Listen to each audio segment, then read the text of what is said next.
Well, obviously a tough challenge ahead with Nevada. It's been a long break, which I've never been a part of this long of a break.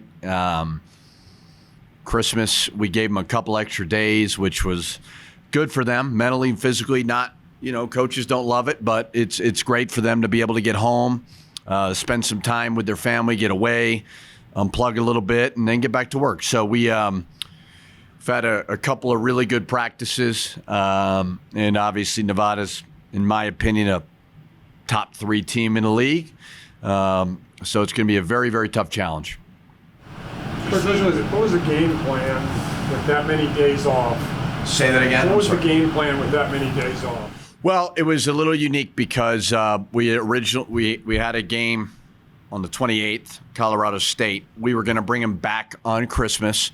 We got word after the Norfolk State game that Colorado State game could be postponed. And we just wanted to know as soon as we possibly could so that they could stay a couple extra days. We didn't want to have to bring them back on Christmas if we knew the game was canceled. So instead of them coming back on Christmas was Saturday, we brought them back Monday and practice Tuesday. So, get back in shape mentally, physically, and then start game planning for Nevada as well as trying to improve on what we're trying to do.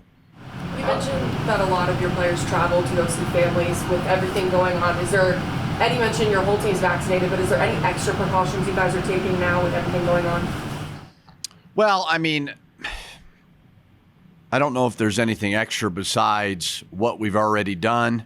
Obviously being aware of anybody who's got symptoms or whatever, or close contacts. So, I don't know. Every day is an adventure. You just don't know.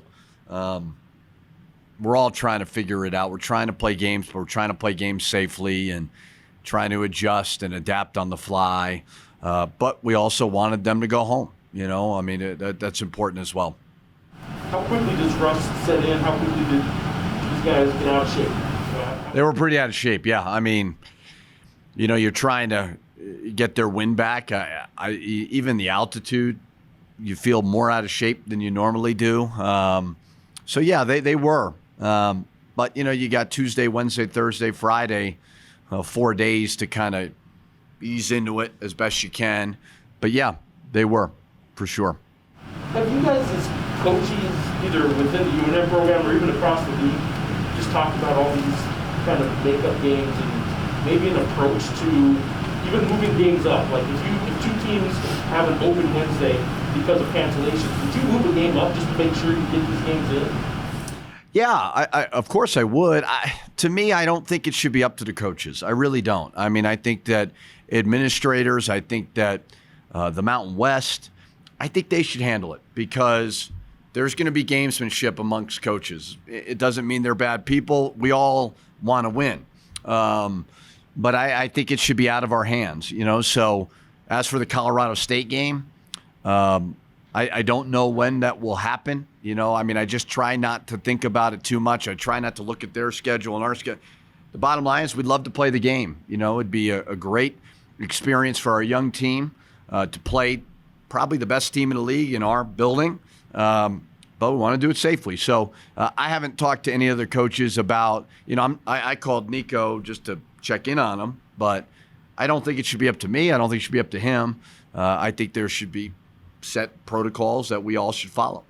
Coach, Steve Alford's kind of like a legend around here. What do you know about his time with UNM, and do you kind of envision a rivalry between you and Nevada going forward? Well, I have a high level of respect for what he did here. I know some people were upset that he left. I think they got to put themselves in his shoes. He had 6 years and 5 championships, I believe, which is unbelievable. Just an absolute magical run, and he deserves a lot of credit for it. We're trying to get back to those days, and we got a long way to go to get there.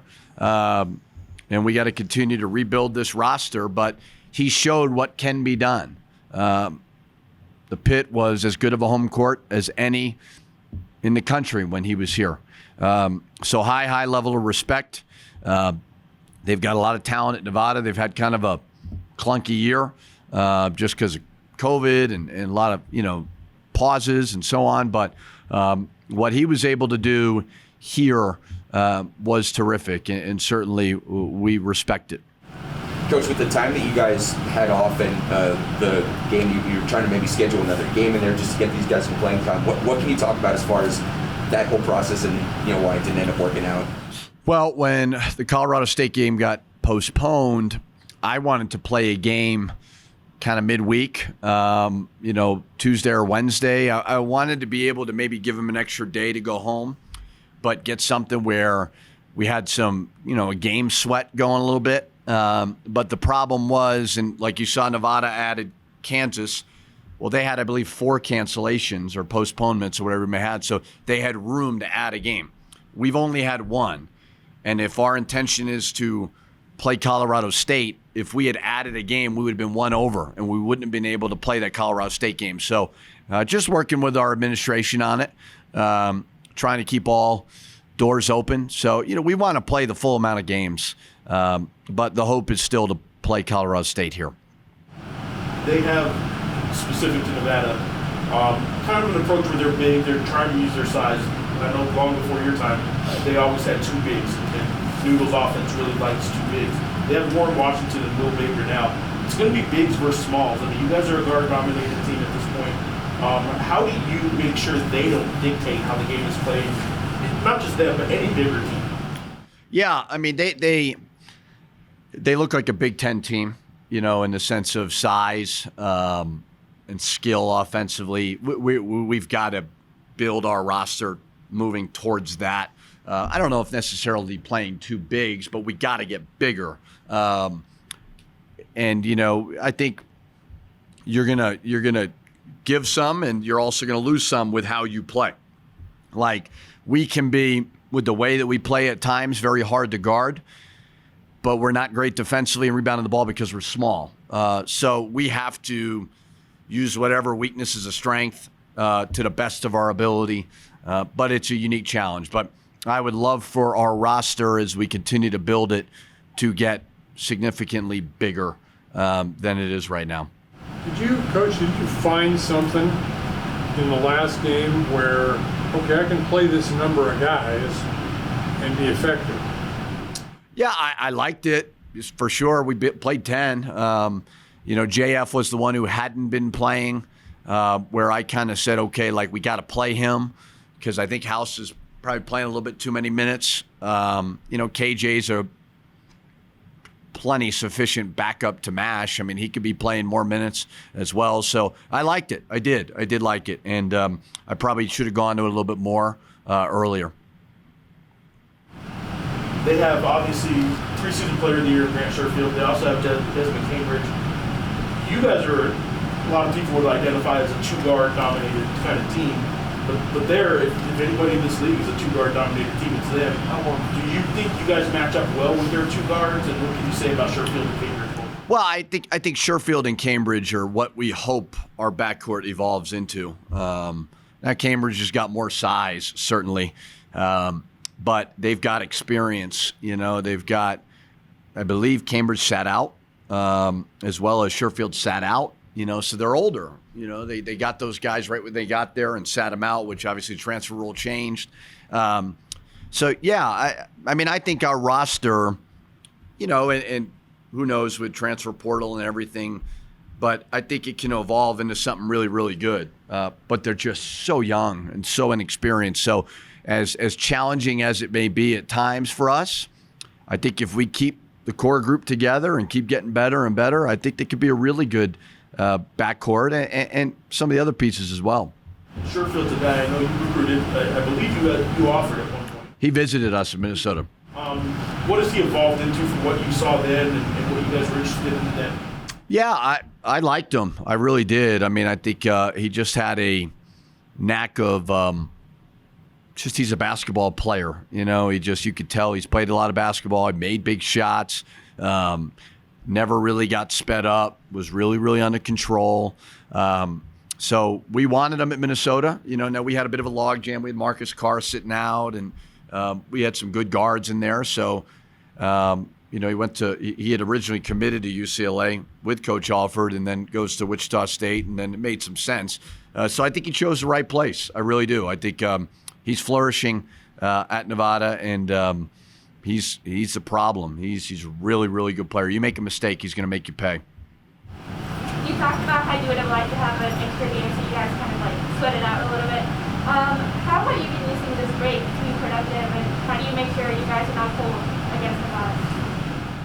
Well, again, I think every coach doesn't want this long of a break, and we would have added a game if we could have. I think that's why Nevada, even they go play at Kansas. That's like the toughest place to play in the country, but they wanted to play a game. They wanted, so it just is what it is. I mean, it's you play the games, people expect you to win them regardless of what the circumstances are, you can't make excuses. Especially when you're playing sports in a pandemic. I don't know what's going to happen today or tomorrow. We're just going to adjust and adapt and not complain and keep getting better. So I don't like this long of a break, but trying to play sports in the middle of a pandemic, and there's going to be more postponements. There's going to be more. It's just the way it is right now. Do you make any adjustments to practice, like maybe make them more intense? I think our goal as practice is always to be intense, especially, we have such a young team. We're trying to build a culture. So trying to get them back in shape for sure has been a main focal point. Coach, if the Colorado State game, does get deemed that no contest and it counts as a win for you guys in Mountain West standings, how big is that for you guys? Well, I think the rule changed. Yeah. So, but that'd be great. I'd love to beat Colorado State without actually having to play them. Just for some housekeeping to make sure it doesn't go unasked. Any injury, any COVID, or any roster changes that happened during the break that we... No, nothing today. Nothing today. So, but again, every day right now, it's just with the way that, COVID, and you just don't know, but nothing today. But two bigs out now, Valdir and Jethro both gone, that were scholarship players. Are those two scholarships going to sit the rest of the semester? We will be patient as long as we can. What is that date, I guess? So, well, you can really, yeah, and you could always, if you wanted to give it to Clay or Jordan, you can give it a little bit later and kind of prorate it, which we will do if we don't add anybody, for sure. I mean, those guys have been really good additions. So, yeah, we'll it's almost January, but we have a little time to see who we can add. But we won't just add anybody just to add. I mean, I like a lot of the young guys in this group. I love the guys that we signed. And we'll be patient because it just evolves. That's what adding somebody's taking away minutes from somebody you might be wanting to develop. Yeah, I think these guys are getting some really, really valuable minutes. If we add somebody, they have to help the team because as difficult, I think we've played a really hard schedule. Like we were looking at the numbers. I mean, we've played a very, very challenging schedule with a very young team. It's going to be good for them. It's hard for the coaches. It's hard for the fans at times. It's hard for the players at times. But that experience is going to be great for them. So if we do add somebody, we got to make sure it's the right fit because I love, whenever you're trying to rebuild a program, you have a variety of ways you could try to do things. You could go fifth-year seniors. You could go JUCO. Like I really like the blend of the young guys, even the young transfers, the young JUCOs, the young freshmen. I like the blend. They just got to grow, but we always got to be recruiting. I know you have to focus on the next game ahead, but how much are you watching the rest of the conference right now? I mean, if there's a game on, I'll watch it. I watched Utah State Boise was on the other day. I mean, but you're kind of locked in on the next opponent as much as you possibly can. I do know we were looking yesterday. I believe there's 6 teams in the Mountain West that are in the top 60 in the net. That's pretty darn good. So I was looking at the Pac-12. I think the Pac-12's got 3. And that's not a knock on the Pac-12. We all know it's a great conference, but this is a terrific, terrific basketball conference. Coach, going back to Nevada and Sherfield and all the big guards that they have, did you guys look back on SMU and for Kendrick Davis, what he did, any comparisons, just to try to show the guys a little bit of maybe something to try to do differently against Nevada? I don't think it was anything we did. I think Davis is just a really good player, an older player. I think SMU is a very old, terrific team. I mean, we wanted to add that series for our fans, but we're not quite ready to beat that team. And give them credit. I think that's a team that could win the AAC. I really believe it. So good experience for our guys. I think those younger guards probably saw Davis, saw how in control he was the whole game. But really good player. And Sherfield's somewhat similar. On a more lighter note, it looked like a couple guys spent the holiday with you. You're still in your first year, you're still building bonds and relationships. Just how fun is that to spend the holidays with some of your players? Did your kids enjoy that, at home? Yeah. 4 of those guys couldn't go home. So it's very, very important that we do something for them. I don't want them just sitting in Lobo Village by themselves. So we had them over Christmas Eve, had some of the staff over. My kids are getting to a point, like when I grew up, I was around the Kentucky program my whole life, and it was a really important part of my life. And my kids, like my son Jack, is so into it. He's a ball boy every game. He just loves it. And so they're sitting there playing Xbox. Like that is what it's all about. So yeah, we want this to be a family. It gets harder and harder, as you do this, to create that atmosphere just because of transfers and all of these things. So yes, we made sure to open our doors to any staff, players who could be. So it's good for them to see family side of me, but it's also great for my family to be around them. There's a couple New Mexico traditions I want to ask you about, which I've nothing to do about with basketball, but I know you did River of Lights. You seem to like that. Anybody give you some tamales? Did you have some red chili? Did you do some of that? I did, yeah. No, I tell you what, it's Albuquerque. When you first move here, you're like, wow, this is a very, very unique place. And I tell you what, every day that goes by, I like it more and more and more. And you start to just understand the culture, understand the thing. There's so much more to do than you probably know when you first get here. And COVID's got a lot to do with it. But River of Lights was as good of a light show. Everybody has some type of Christmas light show. As good as I've ever seen. Just awesome. I would recommend it to anybody. I don't know if it's closed or not right now. But and then the tamale deal, yes, we were provided some by some good friends locally. Terrific. And my wife and I the other day, I mean, you never come across so many breakfast burritos as you do in Albuquerque. And I remember thinking chili, like, ugh, this is gross. And now I love it. Like, it's like, you don't ask anymore to keep the red chili on the side. So yeah, it's the kind of the tradition here locally with the things that New Mexico natives do. They're really fun to be a part of. Coach, you said if you added someone, you'd want them to be able to help the team. Did you mean you'd like it that they come in and help immediately, or if you get a developmental, that you would do that as well? What were you? Anybody that can help it. This is not an immediate quick fix. We talked about the net. I think we're in the hundreds right now. We were like 306, 307 last year. This is not going to be turned around as quick as we all want it to be. And we all want to win now. We do. But we want to build for the future. We want to get it back to where it was. That will not be done with quick fixes. And no, so whoever we do bring in, we want to bring great value to the program. And those guys have got to understand what our core beliefs are and what we want to be all about and go from there. So I don't know. We keep all options open. I think with the transfer portal, you have to do that these days. Coach, when you're talking about building for the future, how much are you looking at high school basketball here locally, and how important is it to build New Mexico basketball as a whole? Well, what people don't understand is we were not able to go recruiting. Like, we were not able to see high school players play. That's not conducive to recruiting high school players. It's not. Now, the 3 kids we signed, we were able to recruit them and watch them play AAU and follow them and see. So that's why that portal was so important. Do I want a whole roster full of transfers? No, I do not. I really don't. I want young players that are going to grow physically, emotionally, mentally, socially, all those things in our program. And will we add transfers? Of course. I've had a lot of really good transfers. But yeah, we're going to recruit the high school ranks.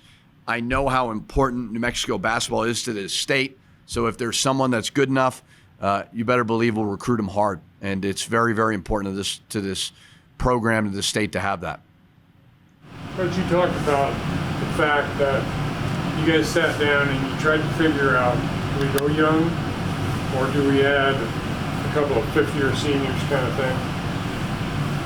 Now that you have the young bigs and that kind of thing, does now the shift go towards those older? Well, I think it's easier when you see your roster and know somewhat what you have. And we're going to see even more as we go through a legit conference season. It is, when you lose as many guys to transfers, we inherit 4 players, scholarship players. I mean, that's like 80% of your team you're going to have to add in the middle of a pandemic. So you're kind of guessing in a lot. Do I think we got a lot wrong? No, I don't. Now, I like all these young guys. I really do. Saquon's the only real senior who has a decision to make from the COVID year. He could come back, and at the end of the year, we'll discuss that with them and do whatever's best for him and go from there. So, they have a great attitude. They've all got great potential. We do need to get bigger and stronger. Some of that just will happen in the weight room as their bodies mature because they are young.